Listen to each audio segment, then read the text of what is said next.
how y'all doing? Welcome to How to Be a Texan. I forgot to give you the cue that time. You didn't give me the double finger. So I just start like, hey, what's up? Double finger. Yeah, that's what I get normally. So I just did it on my own. I don't care if I'm right, wrong, or indifferent, but let's go. Hey, I'm proud to be a Texan. What about you, Kevin? Well, yeah. Is this, where are we going with this? By the way, where's Andrew? I don't know, but I feel like we're lost. I feel like I'm just flailing on the roadside. I don't even know if any of these are actually recording. Such a train wreck. Such a train wreck. But hey, speaking of trucks. Andrew will be back, though. Wow, we need Andrew. Prior commit. I know. We miss you, buddy. We miss you, buddy. Hey, but let's talk about trucks. All right. You want to talk about trucks? Yes, let's do it. Do you have a truck? I got a truck. I got a Ford F-250 diesel. Do you prefer driving a truck or a Prius? Yeah, that's a pretty close one. I would rather have a truck. Truck or Prius, yeah. No Prius. No, I like driving trucks too. I like driving trucks. And I'll admit, traveling a lot, I'll rent cars and whatnot, and I drive them, and they're pleasant, What's your favorite car to drive? Oh, man, that's a tough one. You like sports cars? I mean, those are fun, but I don't go out of my way to try to rent a sports car if I rent a car. Yeah. I don't know. Me neither. When I rent a car, I really put no thought into it at all, actually. I don't either. It's just kind of whatever strikes my fancy for that minute. Like the other day, I had a Jeep Wrangler, and that was kind of fun. Yeah. But they're so bumpy and whatever. I'm like, if I was going up a hill, fine. Yeah. So I had to go to Albany, New York earlier in the year, and I thought, and I had to rent. Actually, I rarely ever even rent a car anymore. Oh. I always just do Uber everywhere I go. That is nice. But on this trip to Albany, I'm thinking, I'm out in the sticks. You know, I don't know if they're going to have Ubers around. No. I mean, they would in Albany, but literally I was flying to Albany and then driving like an hour out into nowhere. No, it's different. You need a car. Yeah, so I thought, okay, I'm going to rent a car. And then I thought, you know what? I'll just rent a truck. Yeah. So I plugged it in, give me a Ford F-150. Uh-huh. And I thought, it'll be nice to drive an F-150 because I've been driving an F-250, and I thought I'll just kind of try out the 150, see if I like it. They are nice. Maybe I'll kind of, go to that. Uh-huh. So anyway, but you never really get what you specify on the website. I don't know if you've noticed that either, right? No, it's just kind of like you're saying, I want something kind of like this. Uh-huh. So anyway, I go, and they're like, oh, we're kind of out of trucks. There's one that just got returned. It's being washed right now. So, well, hold on a little bit. I'm like, okay. And so anyway, it finally got there. And it was a Toyota Tacoma, which is not a bad little truck. They're not bad. Yeah, that's not the Tundra. I had a Tundra before. I really liked that Tundra. Those Tundras are nice. Tacoma's a smaller version, and those are decent little trucks too. Yeah. But, I was wanting to try the F-150, so that was kind of a, But then the other thing is the color was really funny. Oh. It was like this real, it was like this baby blue. It was like baby blue colored. Yeah, that'd be weird. It was a weird looking blue. That'd be weird. So anyway. In kind of an undersized truck. Yeah. So it was just a little weird. A mini weird colored truck. It was not a Texas edition. No. At all. So these Texas edition trucks, I mean, that's the point of the episode today is why do people do that? Why do people call them Texas edition on Fords or Chevys or GMCs or Rams or Toyotas? They all have a Texas edition, they don't all they? have it. The Titan has them. I mean, all of them have it. And the interesting thing is we've talked about the State Fair of Texas a lot, right? Mm-hmm. And we've also joked around about we're always digging, the trucks. Mm-hmm. Matter of fact, on our State Fair edition, if you go back and listen to that, you'll hear me say to Kevin that, hey, I'll meet you at the Dodge. This was the Ram. Yeah, I think it was at the Ford. The Ram 450. Oh, that's right. So I said, or it may have been the Ford F450 because I wanted you to come see that. Not even. I mean, it was like the 1.5-ton mega big truck that I just was enamored with. And we got to the fair and I called you. I'm like, where y'all at? Well, I'm at the trucks, of course. Where else would I be? Right. Like, okay, I'll be there in a minute. Settle down. That's right. So that's where we met. But what I didn't know is that you and I were basically guinea pigs. I think we're all a bunch of guinea pigs at those shows because they're probably watching us with AI saying, well, what's the most attractive truck that gets the most, looks and feels and touches and get in and out and looks at the price tags and this and that. I bet there's a Which lot one of do that. the most attractive people like you and I, huddle around? Right. Like, okay, Right. attractive people like that one. Let's market that. Well, I did tell you that there was, it was actually not the Texas edition, even though I really like that, but the Laramie edition of the Dodge Ram 2500 diesel that was $72,400 for that package. That's the one I'm like. That's a good price, actually. Oh my gosh, are you smoking something? That's not a good price at all. That's horrible. Well, I mean, come on. We saw not even a truck, a Ford Expedition for like $82,000. That's ridiculous. It's ridiculous. Back in my day, I could get a car for $100. So no, you're right. It's a ridiculous price, but felt ridiculous. It's not the most ridiculous that I saw there. No. I mean, I get it. If I wanted to have 8 jobs or whatever and go buy a $72,000 truck, fine. Whatever. To each his own. Or if you want to have basically a mortgage on a truck that right. deteriorates in value as soon as you walk off the lot. Exactly. Good luck with that. Exactly. But that's just not my choice. I mean, I hadn't bought a new car in forever. We just don't. That's just not what we do. We just don't buy new cars. We buy used primarily. Yeah. Hondas will buy new. Well, Hondas are a little different. Hondas are different. Where category. They're going to last for forever. Right. You'll get your full value out of it. Right. Everything else, just as soon as you drive off, it just tanks in value. That's right. So $72,000 for that Dodge Laramie. If you sold it a year later, you'd get 40, 45, 50, whatever. Yeah. Anyway, I mean, I don't know. Even if you took it back to the Dodge place a month later to trade it in, they'd be like, gotcha. 72? You out of your mind? Yeah. Gotcha. Right. But that's not the point. And I'm not a car salesman. I'm a consumer, but whatever. But the point is why do they, the car makers, do a Texas edition on trucks? I think it's a marketing thing, right? It's in just looking at this, it looks like there is a reason why they all come to the Texas State Fair, because they're using you and me as guinea pigs for what's hot. And then it's 1 in 4 to 1 in 6 of all trucks in the U.S. are sold in Texas. Really? Yeah, it's at least 22 to 26% of all trucks are sold in Texas. And so it is a hot market for trucks. And if they can basically add to the mystique of Texas by saying, well, if you want these extra features and these extra kind of cool features that are on your truck, we're going to call it the Texas edition. And all that is that it adds to, the article that I'm reading says the answer is simple: Texas size, economics, and culture. And what they do is they add to, if it's a V6, they'll put a V8. They'll put a heavy-duty exterior on. They'll put unique steering wheels and interior designs. They'll put a killer audio system in, and then generally a highly capable trailering package because we haul so much here in the state. And that's generally, kind of an upscale truck that they'll sell, and they sell a ton of them to Texans. So you have the base package, and then you'll start tricking it up with all these kind of extra features, extra power packages, extra trailer, extra audio things, whatever. And that's when they start calling it the Texas package. Well, and I think they just do it also. It's just good marketing. Like, let me play this commercial for you. Yeah. You'll see what I'm talking about. Yeah. Here in the Lone Star State. In Texas, the Star holds a place of honor right beside the name Ford F-150, because F-150 Super Crew earned double 5 stars, the highest government safety rating. Now get 0% financing or choose up to $2,500. That's hilarious. That you can't see it, but there's a Texas flag. Well, it starts out with a bunch of guys sitting on the front porch of a cabin. Yeah. And there's a Texas flag, and he's like, the Star holds a significant place in the hearts of Texans. And then he says, right up there with Ford. Like they're making that connection. That's a big leap. It is a big leap. But it's true, though. Because you said, you talked about the stats, right?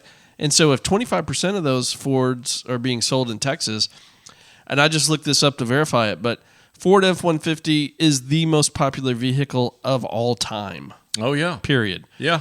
And for 30 years, F-150 has been the best-selling vehicle. Forget about trucks, just the best-selling vehicle, period, in the United States for 30 years. Well, and I see why. And for 40 years, it's been the best-selling pickup truck. Wow. Period. Well, it's a great car. Yeah. I mean, it's a great car. So I think it's just that kind of mystique of everybody, people that don't live here. We've talked about this on an episode. People think everybody drive a pickup truck here, which is not necessarily true, but no. I guess if we're that big of a percentage. So Right. there's kind of that, and then you got the whole Texas thing, and then I think just stamping Texas edition on it, just, if you don't live here and you want to move here or something, maybe there's an appeal to that. Yeah. I don't know. So that's my other question for you. Do they sell those Texas editions outside of Texas? I think so. Or is it only in Texas? So I think so. So there's not like a Michigan edition, Yeah, F-150 or... Here's the Michigan package. Yeah. I mean, you don't hear that. No. Here's the Great Lakes package. Yeah. The Great... I don't hear... It doesn't carry the same... Yeah. Yeah. No, I don't know. I think there's this... Now, there are the upscale package, like on Dodge, for example, the Laramie or whatever, like the Laramie package is all this souped up stuff, and feel like you can get something like that. And they call it... So they may emphasize the Laramie or the upscaled packages elsewhere more than the Texas edition, but I believe they sell the Texas edition coast to coast. I think you're probably right. I would be real curious to see what the sales of that is outside of Texas for the big 5 or so that sell. And that was an interesting a dilemma that I went through probably this was 10 or 15 years ago. The first time I bought a Dodge Ram, I went and I tested kind of all 5. The Toyota Tundra, the GMC, the Silverado for Chevy, the Ford F-150, and the Dodge Ram. Those are to me, those were the 5. Now there's a Titan, Nissan Titan. I didn't try that. Yeah, that didn't really hit it for me. So that's the 6th one, and there may be more now with some of I think Kia. I just don't feel like whatever. Nissan's in the same. No. It may be just a perception thing, but No, I think so. But I've had buddies that have driven the Nissan Titan Texas Edition, and it's a fine truck. Yeah. It's got big power, it's affordable and whatever. So, but anyway, I tested them all, and for what I needed at the time, and for the deal that I found, because it was between the F-150 and the Dodge Ram half-ton. And I ended up getting the Dodge because I got a better deal. It was equal kind of payload, the ability to have all my kids and baby seats and whatever in the back seat at the time. It was all basically the same, and I got a slightly better deal. So I went with the Dodge, and I loved it. It's been my favorite car that I've ever driven. I'll go back to drive one of those eventually. Yeah. But right now, we're still in this hauling mode, and I basically need something that'll haul big loads. So I've got a diesel 2500 basically. I got a Ford now, and then I've got, I had the Dodge 2500 that Caroline just, did her thing too. And you got the Ford F-250, right? I've got the Ford F-250. Yeah. Right. I think that one is just like mine except white. I've got a black version of that. Yeah. Yeah. I think it's the same year. Gas guzzling sucker. Yeah. But it's powerful. Yeah. No, it's good. I love it. Franken truck. Yeah, I call that Franken truck. Long story behind that. But regardless, so yeah, the Texas edition, I would absolutely buy a Texas edition because I like all those bells and whistles on whatever. I love it. So, but now I know that I am a guinea pig for all the automakers when I'm going and hanging out in the Texas State Fair. Now I know that. So are you saying that the Texas State Fair is different than other state fairs when it comes to this auto show and truck? It is. The Texas State Fair is where all the automakers come, and that is the apex of them showing off their new trucks in the world. That makes sense. Trucks, yeah, that makes sense. The Texas State Fair is the epicenter. It's kind of like, it's the biggest thing out there. Did you walk around that outdoor truck area this year? Yeah. Yeah. That was cool. It was cool. Yeah. Yeah. They had the outdoor stuff, and then they had indoor. No, it was all good. Yeah. I loved it all, and the weather was beautiful. It's in the fall, and the weather's pretty, and so it's just fun to go in and out. This year it was good because it wasn't 1,000 degrees outside, True. so we didn't have to go to Mattress Giant and take a nap. When bore the kids to tears. Mattress exhibit. But hey, let me tell you about a threat to the truck industry that I think I've been sucked into, and it's that darn Elon Musk. Yeah. That's what I'm talking about. Cybertruck. The Cybertruck. Yeah. And So that should be at the state fair next year. Then, based on what you're saying, he better get down here. well, he's so atypical that I don't know. He may just say, "I don't care. I don't care what they do. Here's what I'm doing." I think he'll say, "Here's what I'm doing," but I wouldn't be surprised if he plopped one right in the middle of the state fair too. Yeah. So he had that thing the other day, a week or so ago, where he showed off the Cybertruck. He Yep. introduced it. He had this, guy next to him with a couple of bricks, throwing bricks through the window. It was supposed to be brick proof, and it didn't. It broke both bricks. It didn't go through. It just cracked the window. It cracked the two Yeah. windows, and it's still that night. He still had 157,000 units pre-ordered Yeah. that night after Yeah. that happened. And last time I checked, he was over 250,000 I believe it. pre-orders. Well, he almost had me because Yeah. when you go on there, like, me and my boys were fascinated. First of all, we go on the website, and it's a very slick Tesla website. If you haven't gone on there, go look at it because Yeah. it's fantastic, well done, and it's got all these videos showing the Cybertruck and all of its modalities and how it can be, solar. Basically, the tailgate, can convert into basically a solar panel over the bed, over the cab, and you're basically a riding solar panel, and it can basically almost self-power itself up to 20 miles, Right. which is pretty cool. That's cool. But it's got all the Tesla features, 0 to 60 in 3 seconds or Yeah. whatever, and it's got the smooth, kind of cool, featureless, dashboard with one monitor there, just to it just. I think that'll change. I think that was just the prototype. You think so? Yeah. I mean, it looked like a granite countertop It out of your did. kitchen. That It thing did. It was featureless. bolted in there and then stuck a flat screen TV on it. That was a prototype. I guarantee it's going to look a lot better. That looked like crap if you think about it. Yeah, but it had a Batman steering wheel, basically. Yeah. I thought that was cool. Yeah, that was cool. That was Weird, cool. but cool. Yeah. I wouldn't drive that. I need a full wheel because the way I just drive, I just Yeah. put my hand on the top, and I'd freak out if I had a Batman steering wheel. But So, do you know why the design is so funky? no, What's your theory on that? no, it looks like Here's my theory. looks like the pyramids or something Yeah, freaky on Here's wheels. my theory. What?